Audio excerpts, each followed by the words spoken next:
No, I can't do this. They all drive me crazy. I couldn't stand the pressure. I got up abruptly from the table and ran out of the restaurant, with my hair all done up and in my wedding dress. Just a few hours ago, I got married for the 4th time. I wonder why I ran away from my own wedding. Oh, I'd love to share that story with you. My name is Kelly. I'm 20 years old, and I'm getting married for the 4th time. This time, I didn't even want to put up with a husband I didn't love for a few months, for the sake of strengthening my parents' business. So I ran away. I went to the subway in my wedding dress, catching people's stares. "What are you looking at? You've never seen a bride on the subway?" I snapped. I gave one guy such a threatening look that he immediately shrank back and hid his face behind a book. I'm so smart now. But at 17, I was a naive fool. I guess that's why I agreed to my first marriage. My parents practically begged me on their knees to marry Bryce, the son of a big businessman from New York. "Dear, this marriage is going to help us grow our business, and soon we'll be making unimaginable amounts of money, and we'll buy you anything you want with it," said Dad, and my mother echoed him. I imagined how I would live in a luxurious mansion. In the summer, I'd be vacationing at a fancy resort, and I liked it so much that I said yes. However, Bryce turned out to be a really nasty guy. First of all, he had a powerful telescope at home, which he wasn't using to look up at the starry sky. He was looking at the beautiful neighbor across the street. Secondly, he loved to eat food with his hands, stating that it was his signature thing. After such a meal, everything around him was dirty, greasy, and sticky. And thirdly, Bryce turned out to be a very selfish man. Everything had to be the way he wanted it. I couldn't believe that this was the man my parents wanted me to marry. "It won't last long. It's just a fake marriage." My mother was stroking my back, trying to comfort me. "I changed my mind. I don't want to," I shouted, wiping away my tears. "It's too late. Your father had already made all the arrangements." "It's all right, Kelly. It's worth it for the sake of the family's prosperity. You know how much your father and I have given you. It's time you paid us back. Otherwise, we'll never get the money, and you'll never get a new house and a vacation in Monaco." That's how I got married at 17. Basically under pressure from my parents. In the few months of marriage, I'd been through a lot. Bryce was always making fun of me, like taking embarrassing pictures and videos and constantly threatening to leak them online if I didn't do what he wanted. I was miserable. I cried every day, and I wished I could just get a divorce. No amount of money is worth this kind of suffering. Eventually, when I once again lost my temper and refused to wear a Pikachu costume to a social gathering, Bryce decided to hit me. "How dare you disobey your husband? I'm the one who's supporting you." The guy took a swing, and that's when my parents conveniently walked in the house. My mom even dropped her bag out of her hands. She was shocked by what she saw. "Dear," she exclaimed, and rushed to me. "The marriage is over," said my father sternly. The horror was over. We also managed to get moral compensation for Bryce's bullying. After that, my parents, as promised, bought me a mansion and sent me on vacation to Monaco because their business had taken off in the last few months. On vacation, I was able to take my mind off Bryce.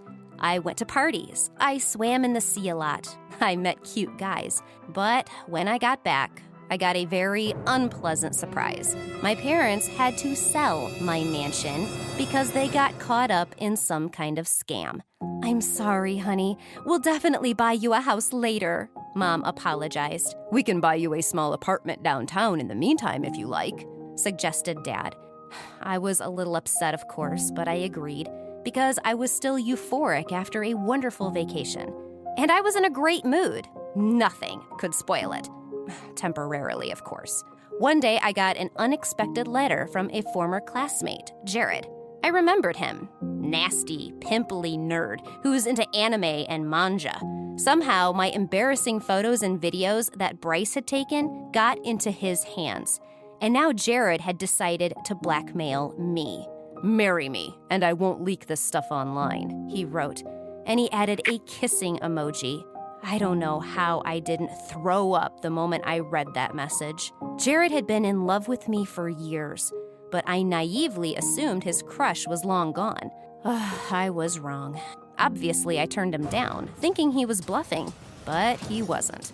A few hours later, I saw a video on his posts of me dancing on a table, wearing a silly clown wig at some private high school party, and singing out the tune of a 90s song. It was another one of Bryce's stupid wins, and as soon as Jared tagged me in the stories, I immediately got messages.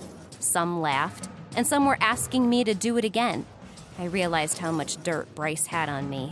That's why I agreed to marry Jared, to avoid turning my life into a cringe-worthy hell. I ended up getting married for the second time when I was 18 to an ugly nerd.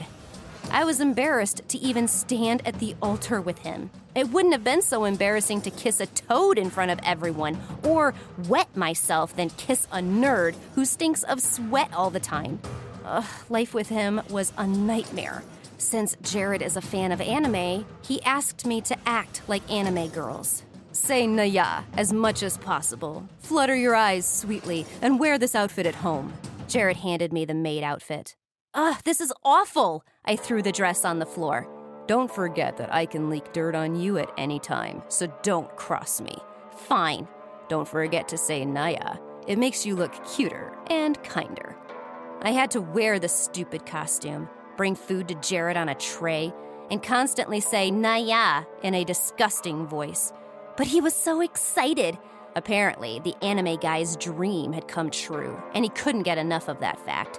Sometimes he'd ask me to watch anime with him, and I was totally shocked by it. It was clearly not my thing, but I couldn't say no to my dumb husband. Until I accidentally saw him enter the password on his smartphone. Score! Now I know the code, and I can delete everything. Which I did while Jared was asleep, and was talking to Sakura from Naruto in his sleep. The very next day, I filed for divorce. You're gonna regret this, Jared almost hissed. Don't forget to say "naya," I replied sweetly. It makes you look kinder. I thought that would be the end of my wedding adventures. But I was wrong again. Just as I was getting a divorce, another potential husband appeared. It was another one of my parents' business partners' sons, and this marriage was supposed to make my family billions of dollars. We're not just going to buy you a mansion, we're going to buy you a real palace, my father said with a big smile, and you'll never need anything. Mom, Dad, I already got married that way once. Do you want to repeat that story? I asked tiredly. This time it will be fine. We'll assign guards to you, who will report everything to us. But I don't want to. Please, you're the only one who can help us. Think about it, Kelly. You'll be swimming in money, literally. I decided I had nothing to lose anyway. I'll get married, put up with an unloving and probably inconsiderate husband, and then I'll go on a trip to Europe, and we'll forget about marriage once and for all. When I said yes, my parents and Rick's family immediately began to prepare for the celebration. They spent several million on the wedding. It was an incredibly lavish celebration. But very soon I felt miserable again. Rick wasn't paying any attention to me. He was always out there helping his parents with their business. Sometimes he couldn't even introduce me because he couldn't remember my name. One day I couldn't help myself and introduced myself to his business partner as the Black Widow. I also bought a costume like the Marvel character. Unfortunately, no one appreciated my humor, and that led to Rick's family deciding it was time to file for divorce and completely bankrupt my parents. I had to get married for the 4th time. But I ran away from that wedding. I didn't want to bail out on my parents again, who found me a rich fiancé, whose family could get us out of a miserable situation. I didn't want to endure any more fake marriages, because I finally fell in love with the man I wanted to marry. It was a friend of my 4th failed husband. I met Tim at lunch, and he turned out to be a very interesting conversationalist. Tim was into astrology and classical literature. He was very interesting to talk to, and the compliments he made. Next to him, I felt like an anime girl who, at the sight of a guy, would sweat, blush, and baffle. I even got that stupid Naya out of my mouth once because I was overly excited, but Tim just smiled and said that I was unusual. It's unfortunate you're marrying John. If he wasn't my friend, I'd be sure to steal you away and taken you far, far away where no one could find us, Tim said and smiled. Oh, I dream about that, I almost said, but I stayed silent. I didn't think that love for a man could spring up so easily. I used to think you had to do something special to make it happen, like showering me with gifts, but it only took some sympathy and attention. Tim accepted me for who I was. That's why I cried my eyes out the night before the wedding, because I wanted to be with Tim. I wanted to be happy, even if I was poor. He was still a student and a part-time courier. My feelings for him were stronger than my parents' opinions and their constant manipulation. I was able to stand up to them, escape from the wedding, and arrive at my sweetheart's house in a beautiful dress, smiling happily. "Kelly, what are you doing here?" Tim asked me in surprise when he opened the door and saw me on his doorstep. "Tim, I love you, and if I'm going to marry anyone, I'm going to marry you." "What about John?" "Believe me, he doesn't care. He won't even try to get me back. It's a sham marriage against my will, you know. After all, my only desire is to be with you." Tim had a big smile on his face. He picked me up in his arms and spun me around. That's when we started seeing each other, even though my parents were against it. Eventually, they got over it. They saw how happy I was. At the age of 20, I got married for the 5th time, but this time, for love. A lot happened to me during those 3 years, and I realized that you should always follow your heart because it never lies. And if you feel unhappy, don't tolerate it, and be brave enough to change your life. After all, it's all in your hands, guys. Would you be able to get married to someone you don't love for money? Write your answers in the comments. Don't forget to subscribe to the channel so you don't miss new stories. Hi, my name is Eris, and I have always dreamed of becoming a model. When I was a kid, I would spend hours looking at fashion magazines, and then I'd close my eyes and imagine myself walking down the runway, blinded by the flashes of the cameras. "Eri, it's time for dinner!" My dreams went up like smoke, and I walked obediently into the kitchen.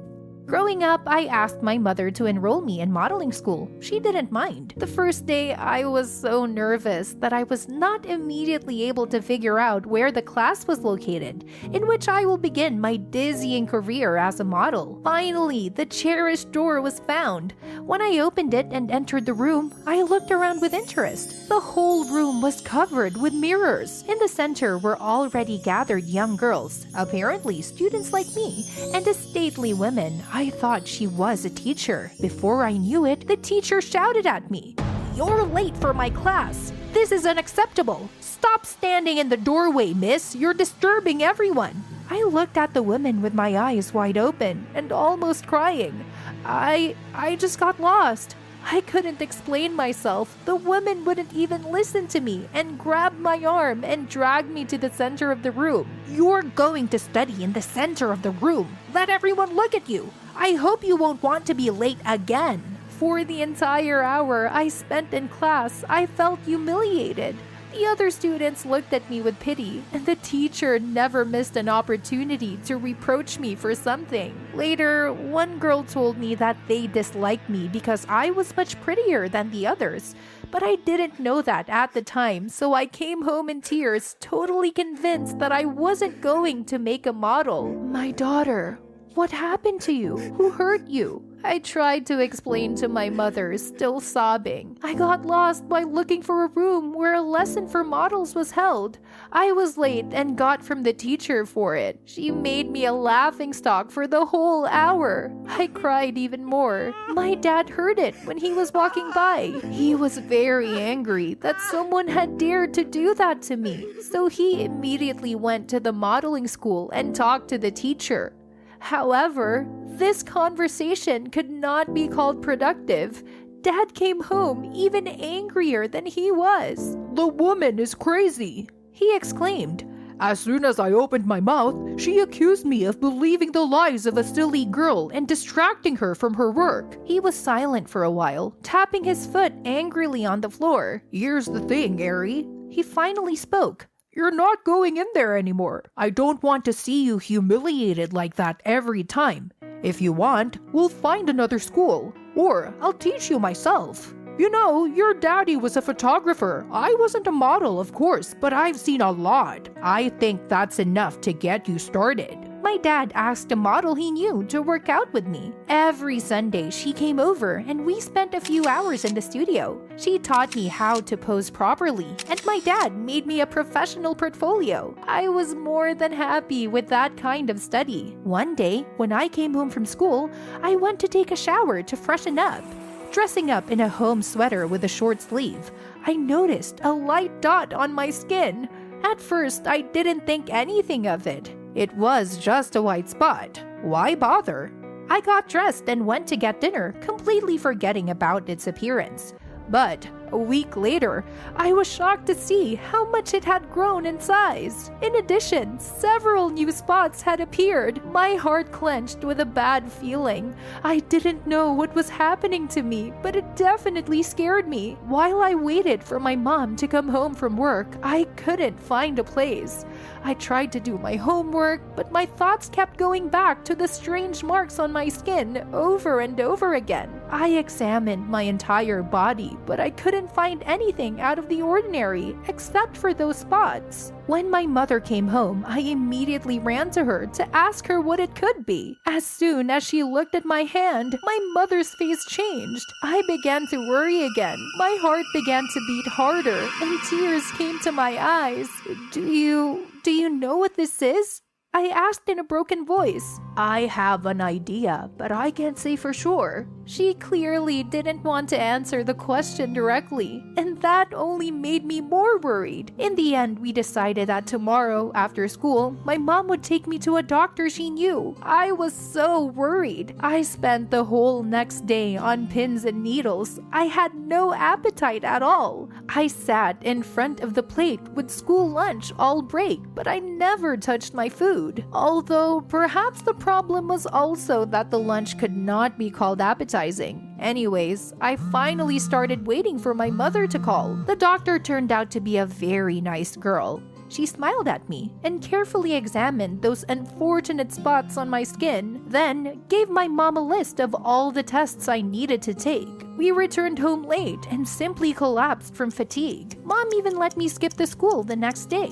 As time went on, I gradually calmed down. The spots seemed to stop growing, so I even forgot about them sometimes. But that was only until the day the test results arrived. In the envelope was the diagnosis that made me practically lose consciousness. I leaned on the back of a chair to not fall and stood like that for 10 minutes, trying to understand what had happened. I have vitiligo. A dozen images popped into my head, one more disgusting than the next one. One day, my skin will have to turn blotchy. The thought brought me to tears every time. When my mother came home, she found me in the kitchen. I was still sitting there with the test results in my hands. Mom hugged me and read the contents of the letter over my shoulder. I asked her, sobbing, "What am I going to do now, Mom?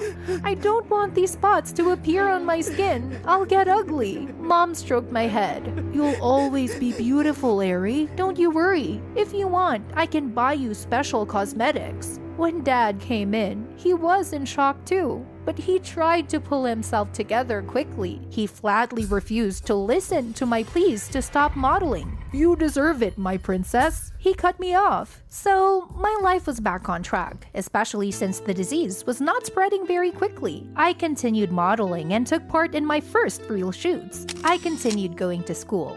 At one of my meetings, I even met a very handsome guy, Felix. He and I quickly found a common language and became friends. I think I fell in love. Every time he was near, I felt butterflies fluttering in my stomach. Sometimes before I was going to sleep, I imagined that I would confess my feelings to him and we would start dating. But then, the fear of him rejecting me would appear and my dreams would be shattered. I was also very afraid he would find out about my illness. How would he feel about my imperfections? Over this month and a half, the white spots got bigger, and I started covering them up with foundation so no one knew about vitiligo yet. But then, one day, I left my phone on my desk and my classmate Harry took it to read my messages. He saw a picture of the very same letter from the doctor that said I was sick. When I returned to class, he came up to me with a nasty grin. Is that supposed to mean that our dear Eris has skin like a leopard? Strange. I never noticed your spots. You hide them quite skillfully. Come on, let me see them. With these words, he grabbed my hand and began to wipe off the cream, hiding the whitened part of my skin. Then, he lifted my hand above my head with a look of victory and shouted to the whole class, "Look! Our model isn't so perfect. She has vitiligo and has been hiding it from us. I'm sure no magazine will want to print her picture now." Out of resentment and helplessness, I couldn't hold back tears. Everyone in class was looking at me like I was something disgusting. Someone pointed a finger in my direction and whispered. At that moment, Felix came in. He was supposed to pick me up after class and take me to the shooting. He seemed to have heard our conversation. Felix snatched me out of Harry's arms. "How dare you hurt her? She's beautiful anyway, but you could use some plastic surgery. Except no one can make your soul as beautiful as Aries." "Beautiful, you say?" Harry grinned. "The groom came to run to save his darling. Except tell me, you didn't know anything either, did you? I don't think she appreciates you or trusts you at all." My friend changed his face. Apparently, these words hurt him, and Harry went on. "Go ahead, tell him. Why didn't at least he know about it? Admit that you're just using him. He's got such great connections. He'll make you famous in no time, just like you wanted." I looked at Felix, who turned white in horror. He asked quietly, "Is it true, Harry?" God, I was so angry. I slapped Harry in the face and screamed at him. "How could you say that? I would never do that to him. I love him. He's too important to me to think about connections." Everyone froze. I was usually very calm, and then I hit a man and yelled at him. From the surging emotions, I burst into tears even more. Someone gently put his arm around my shoulders. It was Felix. "Is it true? You said you love me?" I felt very uncomfortable with the whole class staring at us, but I still found the strength to nod. "Yes, it's true," I whispered. Felix lifted my face and wiped my tears away with his thumb. "I'm so happy," he said with a smile and kissed me lightly on the lips, right in front of the whole class. I forgot how to breathe for a while. Everyone applauded, and only Harry ran out. Then I explained to Felix that Harry asked me out once, but I didn't like him, so I had to say no.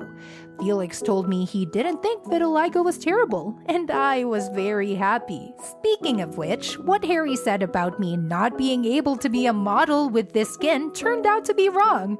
Someone filmed that ugly scene on their phone and posted it on the internet. A lot of people liked the video and it became famous. And soon, a famous photographer wrote to me. He said that he had seen some of my photos in magazines and he thought my look was very memorable. We agreed on a shoot. I became bolder and realized that people can be different from each other and still be beautiful. So, I never tried to hide my skin condition again. My dream came true. After meeting that photographer, I started working with big brands and became the face of them. What do you think? Is it okay to mock a person because of the way they look? Share this video with those who are also worried about their looks.